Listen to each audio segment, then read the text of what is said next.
और जब उसकी चुभन कम होगी तो विश्वास से कहता हूं तुम्हारी चुभन भी जरूर कम होगी। क्योंकि आप जब दूसरों का कष्ट हरते हैं तो भगवान आपका भी कष्ट हर लेते हैं। जब आप किसी के काम आते हैं तो परमात्मा आपको राजा बना देता है।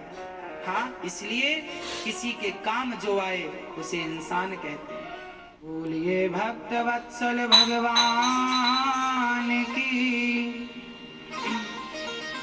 जय जय श्री राधे श्याम। प्रिय भक्तों, नारद जी महाराज समस्त तीर्थों में गए, शांति नहीं। वृंदावन आए, एक स्त्री उदास बैठी थी, एक बूढ़ा इस तरफ सो रहा। नारद जी ने कहा तुम कौन हो? तब उस स्त्री ने कहा अहम भक्तिरिति ख्याता इमौ में तनयौ मतौ ज्ञान वैराग्य नामानौ काल योगे जर्जरो। मेरा नाम भक्ति है, ये मेरे बेटे का नाम ज्ञान है, वैराग्य है। नारद जी बोली तो आपके बच्चों की ये दुर्दशा कैसे होगी? महाराज, जब से कलयुग आया तब से मेरे बच्चों की ये हालत हो गई। कलयुग ने ये स्थिति कर दी। नारद जी ने बहुत पुराण गीता इत्यादि सुनाए पर उनका दुख दूर नहीं हुआ। तब सनकादियों ने कहा भक्ति ज्ञान को भागवत की जरूरत है। सोचिए, भक्ति ज्ञान वैराग्य को भी ये भागवत सुननी पड़ी। हरिद्वार में 4 आसन लगाई गई। सनक सनंदन सनातन सनत कुमार चारों बैठे और नारद जी मुख्य श्रोता बन के बैठे, कथा सुनाई गई। सदा सेव्या श्रीमद् भागवती कथा। भागवत एक बार नहीं, 2 बार नहीं, बार बार सुनो। भागवत कब तक सुननी चाहिए? अच्छा बताओ, कब तक भागवत कब तक सुननी चाहिए? पत्थर पे हथौड़ा तब तक पटको जब तक कि वो टूट ना जाए।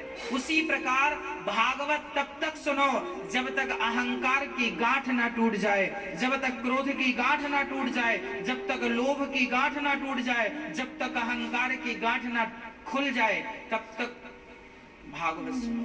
भागवत सुनना सफल कब होगा? जब आपका अहंकार मिट जाएगा। अहंकार मिट गया, शांति मिल गई।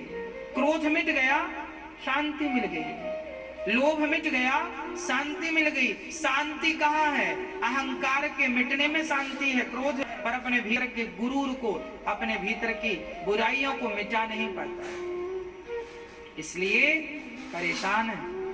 इसलिए मेरी आपसे प्रार्थना है, अभी भी कुछ नहीं बिगड़ा, मिटा दीजिए अपने भीतर की बुराइयों। और भागवत सुनने के बाद यदि अहंकार बचा, चावल जब पकते हैं ना तो मुलायम हो जाते हैं, हाँ या ना? यदि आप चावल जब बनाती हो मैया तो एक चावल को पकड़ती हो और ऐसे दबा देती हो। यदि दबाने के बाद उसके भीतर कुछ महसूस हुआ, इसका मतलब अभी वो कच्चा है। और कुछ भी महसूस नहीं हुआ मतलब, हाँ जी, आपके भीतर अभी अहंकार है, कुछ महसूस हो रहा, मतलब अभी आदमी कच्चा है। जब कुछ भी महसूस ना हो, बिल्कुल, जब आपके भीतर अहंकार ना हो, क्रोध ना हो, लोभ ना हो, चावल बिल्कुल नरम हो जाता है, सॉफ्ट।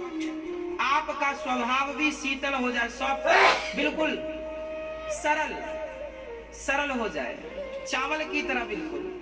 अच्छा, चावल व्हाइट भी होता, कैसा रंग? कैसा? सफेद। आपके कर्म सफेद हो जाए और आपके व्यवहार में नरमता आ जाए, चावल की तरह, पक गया, सिद्ध हो गया।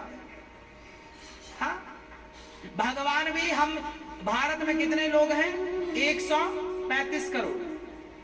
तो भगवान भी क्या करते होंगे? जैसे आप लोग पूरी तपेली के चावल तो दबाते नहीं है कि सारा चावल दबा के देखते हैं, एक दबाते, जो हाथ में आया दबा के, एक पक गया तो